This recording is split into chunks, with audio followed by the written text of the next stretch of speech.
사도 바울은 갈라디아 교회 성도들에게 이렇게 말씀하고 있는 것을 봅니다.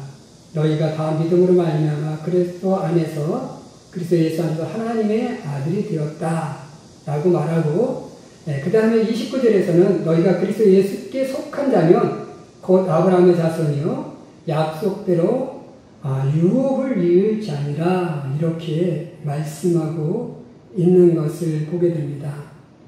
오늘 그리스도께 속한 자로서 하나님께서 우리들에게 약속해 주신 유업이 있다라는 겁니다. 그리스도께 속한 자면 너희가 약속대로 유업을 얻을 것이다 라고 이렇게 말씀하고 있는데, 오늘 그 유업이 무엇인지 한번 함께 상고해 보면서 우리 함께 은혜를 나누기를 원합니다. 자, 유업은 뭘까요? 유업. 제가 유업이라는 단어를 이렇게 사전으로 찾아보니까 하나는 그 유제품으로 만든 거, 우유로 만든 제품, 이게 유업이더라고요. 두 번째가 뭐냐면 선대로부터 물려받은 기업, 사업, 이게 유업이라 이렇게 돼 있어요. 오늘 갈라디아서에서 말씀하는 사도 바울이 말하는 유업은 단순히 하나님께서 우리에게 약속하신 어떤 그런 그 사업적, 기업적 측면에서의 어떤 유업이 아니라 하나님께서 약속하시는 어떤 특별한 선물이라는 것입니다. 자, 하나님께서 우리에게 선물하신 그 특별한 선물이 무엇이냐라는 거예요. 첫 번째로는 구원의 유업이다라는 겁니다. 죄와 사망으로부터 우리를 구원해 주시는 그런 하나님의 그 유업이, 특별한 선물이 우리에게 주셨다라는 것이죠. 자, 우리가 구원 그러면 우리는 구원받았다라고 얘기합니다. 자, 구원은 무엇일까요? 구원은 우리가 그냥 성경적으로 이렇게 이야기하면 우리는 아담과 하와가 죄를 지음으로 인해서 이제 사망으로 내려갔죠. 그래서 우리는 하나님과 이렇게 단절된 삶을 살고 있었는데, 그 단절된 삶을 다시 회복해 주는 것, 이게 바로 구원이죠. 다시 하나님의 자녀가 되는, 너는 그리스도께 속한 자는 하나님의 자녀가 되었다라고 말씀하는 거죠. 죄의 종이었다가 이제 하나님께 속한 자로 이렇게 우리의 위치가 바뀌는 것이라는 거죠. 그런데 우리가 이렇게 보면 이 구원이라는 단어를 이렇게 곰곰이 묵상하다 보면 우리가 뭐 영적인 구원도 있지만 우리의 삶 속에서의 구원도 있다라는 거죠. 우리가 그냥 우리의 삶의 속에서 느끼는 구원이 있는데, 그것은 우리가 죄로 인해서 우리에게 오는 것들이 무엇이 있을까요? 죄로 인해서 우리에게 오는 것들은 절망이 있을 것이고요. 그죠? 또 때로는 어떤 사망 속에 속하는, 사망에 속하는 어떤 절망과 또 낙심과 이런 모든 것들이 이렇게 우리 삶 속에 있어지는데, 이제 그런 절망으로부터 우리를 다시 희망으로 우리를 이끌어 주시는 것. 우리가 이 땅에서 살아가면서 우리가 얼마나 사실은 고통스럽습니까? 제가 한강의 소설 바람이 분다 가라 이걸 읽었지만 읽으면서도 참 어려웠어요. 그런데 거기서 이야기하는 것이 바로 뭐냐면 끝없는 어떤 인간 속에 있는 고통과 그 아픔, 이런 상처를 끝없이 얘기해요. 거기서 하나 제가 생각나는 말이 그 말이에요. 피는 검고 묵은 붓다라는 말입니다. 그 말이 이렇게 떠오르는데, 사실 묵은 거머야 되잖아요. 그죠? 거머야 되는데, 그럼 붓고, 피는 검다라는 거예요. 자, 검다라는 건 무엇일까요? 어찌 보면, 절망, 낙심, 희망 없는 삶의 모습, 어떤 고통 속에 있는 모습, 어쩌면 죽음으로 가는 모습, 이것을 표현한 것이 아닐까 이렇게 생각되어지는데, 바로 이렇게 우리가 사는 이 세상은 우리가 사실 힘들어. 그래도 우리가 이렇게 힘든 세상 속에서, 때로는 낙심이 많고 힘든 세상 속에서 우리가 그나마 그래도 희망을 갖고 살아갈 수 있는 이유는 뭐냐면, 하나님께서 우리에게 구원의 은혜를 우리에게 허락하여 주셨기 때문이라는 거죠. 아담과 하와가 선악과를 먹고 죄를 지음으로 인해서 낙원을 잃어버렸지만, 하나님께서 우리에게 구원을 주심을 통하여서 다시 무엇을 회복해 주시려고 할까요? 에덴을 회복해 주시려고 하시는 거죠. 우리 삶 속에 에덴을 회복해 주시는데, 우리가 사실 어찌 보면 에덴, 가보지 않은 에덴이지만, 이렇게 성경 속에 이렇게 간단하게 나오는 에덴의 모습을 보면, 거기가 정말 완벽한 조건의 지역이었을까? 그것은 아니었으라고 봅니다. 사실 아무것도 없어요. 그냥 나무와, 그죠? 집 이야기도 없습니다. 옷도 없어요. 완벽하지 않습니다. 우리가 정말로 야 최고야 라고 느낄 만한 그런 환경은 아니었을 거라는 거예요. 그런데 그 에덴이 정말로 하나님의 낙원이 될 수 있었던, 하나님의 정원이 될 수 있었던 것은 무엇일까요? 그곳에 하나님이 함께 계셨기 때문이라는 거죠.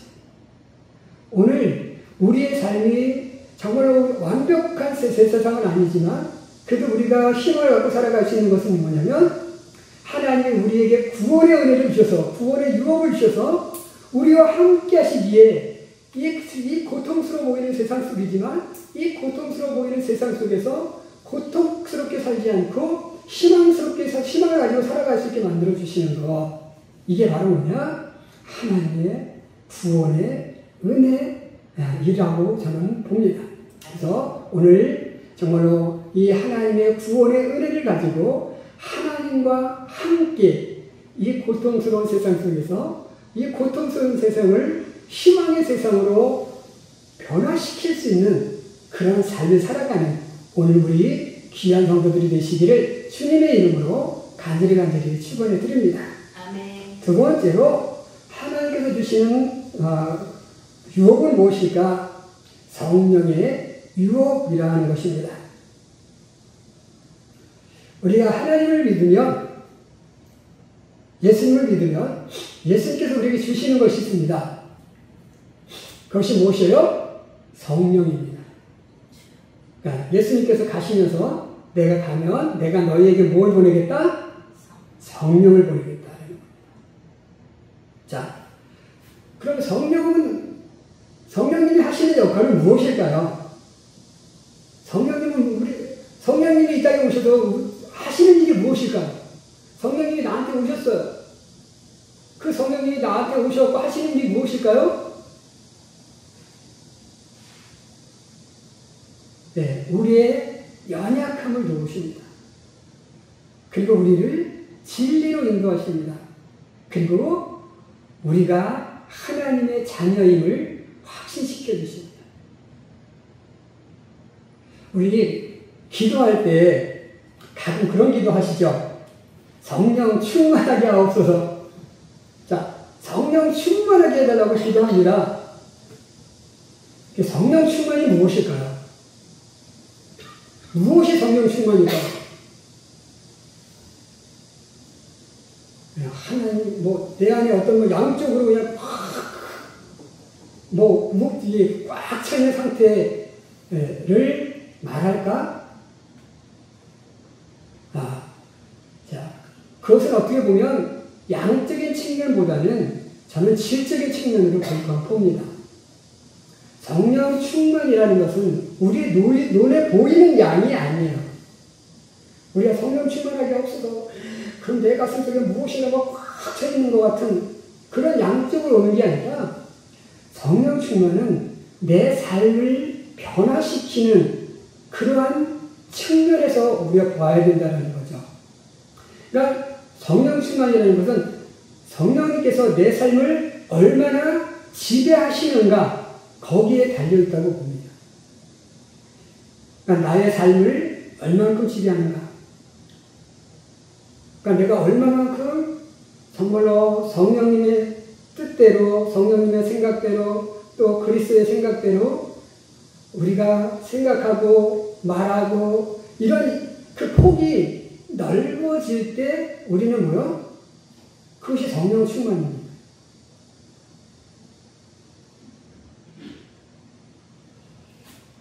그래서 우리가 성령 충만할 때 바로 우리의 삶은 뭐요? 폭이 넓어지는 거죠. 우리의 믿음의 폭이 넓어집니다. 그래서 그리스도의 관용이 내 삶 속에 나타날 수 있게 되는 거예요. 그런데 이렇게 보면 신앙이 오래되면 오래될수록 어떻게 보면 우리들은 이렇게 지금 어떻게 보면 그 보수화라고 그러죠. 보수화돼서 이렇게 자기가 가진 것을 지키려고 하고 그리고 이렇게 변화하기를 싫어하는 모습을 보일 때가 있습니다. 그런데 믿음은 보수화돼서는 안 돼요. 믿음은 언제나 어떻게 돼요? 진보적이어야 합니다. 가톨릭이 타락한 이유, 또 오늘날 우리 기독교가 타락해가는 이유는 뭐냐면 자꾸 보수화되어서 그래요. 사실 기독교가 뭡니까? 기독교는요, 변화하는 종교예요. 변화하는 종교. 유대교로부터 카톨릭이 나왔고, 카톨릭이 타락하니까 뭐요? 거기서 개신해서 뭐요? 변화되어서 나온 것이 바로 우리 개신교, 기독교라는 거죠. 그런데 오늘 우리는 뭐요? 우리도 타락해 가고 있고 변화하지 않으려고 합니다. 우리의 신앙이 변화되어야 되죠. 생각이 넓어져야 되고 우리의 모든 삶의 변화가 있어져야 돼요. 자꾸 그냥 가끔씩 보면 어떤 신학적으로 논쟁을 벌이는 경우들이 참 많이 있습니다.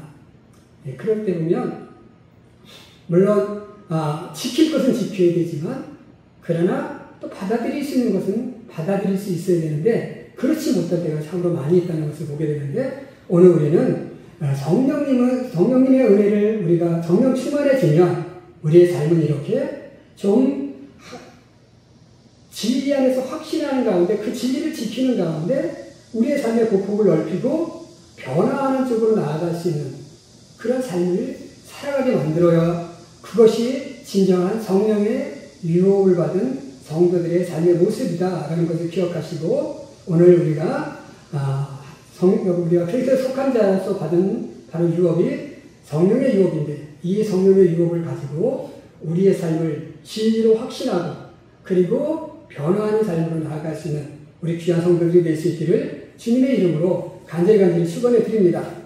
마지막 세 번째로 그리스도께 받은 세 번째 유업은 무엇일까? 그것은 바로 천국과 영원한 삶의 유업이다라는 겁니다. 오늘 우리가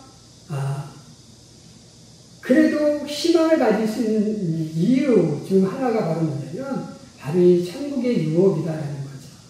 그리고 우리의 삶이 안정된 삶이 아니라 영원한 삶으로 나아갈 수 있다는 것. 이것이 바로 뭐냐면 우리가 믿는 믿음 중에 또한 중요한 가치이죠. 만약에 성경에서도 이야기합니다. 만약에 사도 바울이 이 세상의 삶으로 우리의 인생이 끝난다면 우리가 가장 불쌍한 자라고 이야기를 하죠. 그죠? 자, 우리가 정말 천국과 영원한 삶이 없으면 우리는 참 불쌍한 사람입니다. 왜일까요? 왜 천국과 영원한 삶이 없으면 우리가 가장 불쌍한 사람일까요? 천국과 영원한 삶이 없으면, 자, 이 자리에 앉아있는 우리가 무엇을 하는 겁니까? 의미 없는 일을 하고 있는 거예요. 그죠? 의미 없는 시간을 보내는 거예요. 그리고 이 의미 없는 삶에 우리의 전 생애를 바치고 있는 거예요. 그러기에 우리는 뭐예요? 가장 불쌍한 자라는 거예요. 그런데 가장 불쌍한 자가 아닌 이유는 뭡니까? 천국과 영원한 삶이 우리에게 확실히 보장되어 있기 때문이라는 거죠.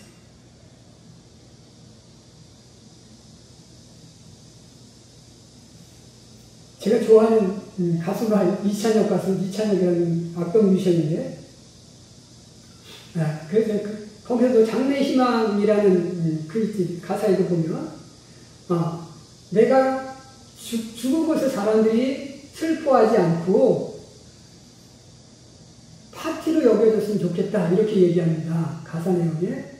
왜냐하면 난 천국에 있기 때문에 라고 이렇게 이야기하는데, 그 가수가 이번에 또 발표한 내용이 뭐냐면 BDBD 라라 러브인가요? BDBD 라라 러브인가? 그거하고 멸종위기 사랑이라는 노래를 작년인가 발표했는데, 그 노래를 제가 이번에 듣게 되었어요. 근데 참 노래 가사가 정말 좋아. 그러니까 지금 현재 우리가 살아가는 이 세상은 뭐요? 사랑이 멸종되어져 가는 세상이라는 거죠. 그런데 그 사랑이 멸종되어져 갈 그런 세상 속에 하나님의 자비가 있어서 우리에게 불꽃 같은 사랑이 다시 일었으면 좋겠다라는 내용이 바로 뭐야? 멸종위기 사랑이야. 자, 어찌 보면 가수로서 명성을 누리면서 조금은 신앙이 흐트러질 수 있을 수 있는데도 불구하고, 그는 그 신앙 속에서 그는 자신의 삶 속에서 자신의 신앙을 지키고, 노래도 어찌 보면 신앙적으로 이렇게 만들어가고 있어요. 그래서 평론가가 이야기하기를 그의 노래는 블랙 가스펠이다, 이렇게 평가하고 있더라고요. 그러니까 그러니까 이렇게 보면 세상 사람들에게 인정받을 수 있는, 세상 사람들도 거부하지 않는 그런 신앙적인 노래, 이게 바로 뭐요? 이찬혁의 노래다라고 이렇게 얘기하는데, 바로 그렇게 그가 그런 신앙을 가지고 노래할 수 있는 이유는 무엇일까? 그가 정말 그 영원한 천국의 소망이 없다면 아마 그렇게 가수로서의 삶을 살아갈 수 없을 거라고 보여지는데, 그가 그 소망을 가지고 있기 때문입니다. 오늘 우리도 정말로 천국과 영원한 삶의 유업을 우리가 가슴속에 느끼고, 내가 속한 삶의 전장 속에서 나도 치열하게 정말로 하나님의 이름을 드러내는, 그리고 하나님의 그 사랑을 세상 사람들에게 보여주는 그런 어떤 블랙 가스펠 같은 그런 삶의 모습을 가지고 살아갈 수 있는 우리 모두가 될 수 있기를 주님의 이름으로 간절히 축원해 드립니다. 기도하겠습니다.